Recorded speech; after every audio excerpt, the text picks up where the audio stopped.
Hey guys, welcome back to the channel, and in this video we'll be installing the JL Design tail tidy.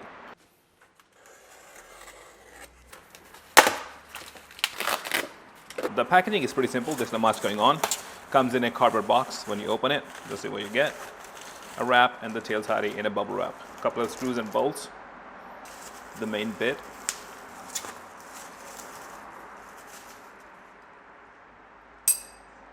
To take the seat off, we will need a 5mm hex for this one.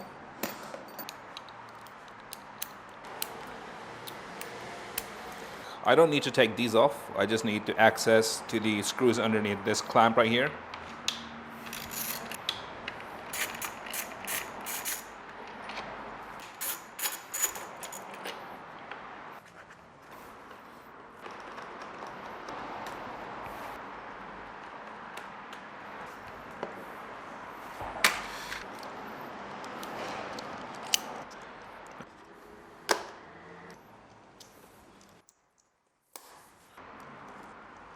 Alright, sorry for the bad camera job, but I just want to explain something. So when I take this tail tidy off, my existing one, I'm going to lose the signals as well. But I do have a new signals coming in that's going to stick at the winglet underneath right here.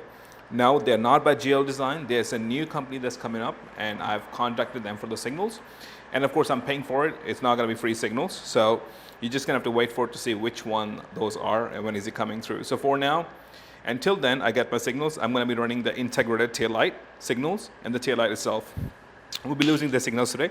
They're actually really nice signals. They are by MCS Motorcycles. All right, so let's remove the cable so we can get rid of the signals and the old tail tidy. It's going to be this one, which is super easy to take off.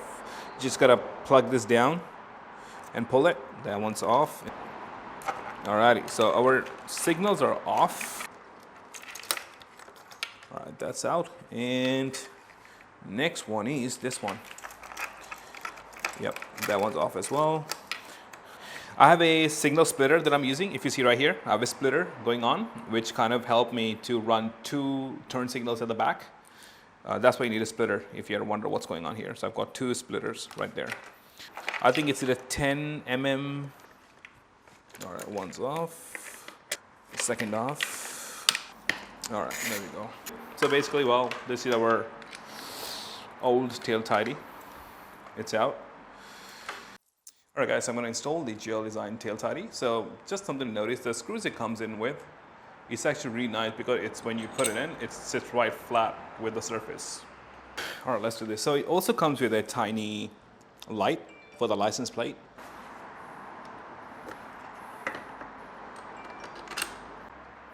All right, so guys, I've loosely kind of put it in place for now with the 3 screws that come with it. I just need to tighten this now, but it looks really, really nice, absolutely. It's quite flat and sits quite flush with the body. From top to see what it looks like. It's just 3 screws, nothing fancy, so it comes with it. I'm just gonna tighten that up. It's kind of hard to angle it because it's so deep in and my tripod kind of hits the bike if I try to angle it. So I'm just gonna tighten them and I'll be back. All right, so the screws are completely done. They're completely tightened. So that's the LED right here. I haven't plugged that yet, so we'll see how bright that is. Alrighty, so let's plug in the license plate light, which is this clip that ships with the tidy, and I believe it just goes like that, and that is it. Let's see if the license plate light works. It does. Nice. Before I pack all of this, I just want to make sure that all of my cables are in a cloth. So what it means is I usually don't leave it hanging like that.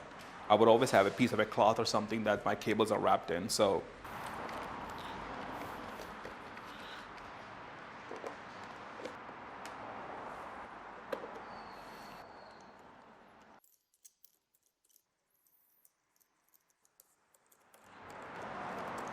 this is done. I'm going to put the seat back on.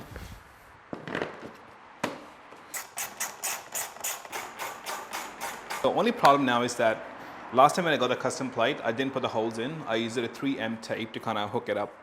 So this is a challenge. I need to take it off without bending the plate. So I'm gonna have to figure out how I'm gonna do that. I might get a metal wire and cut it through.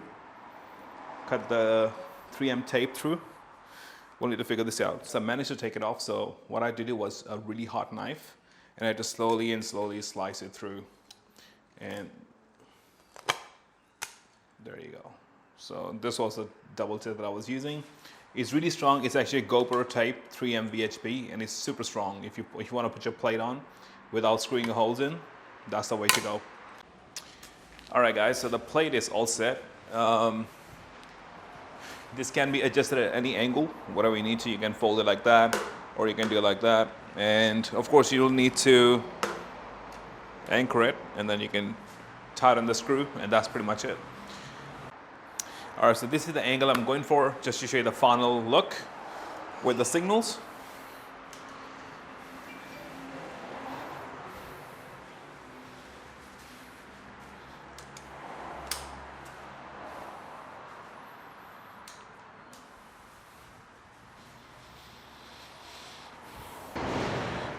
I'll see you in the next one. See ya.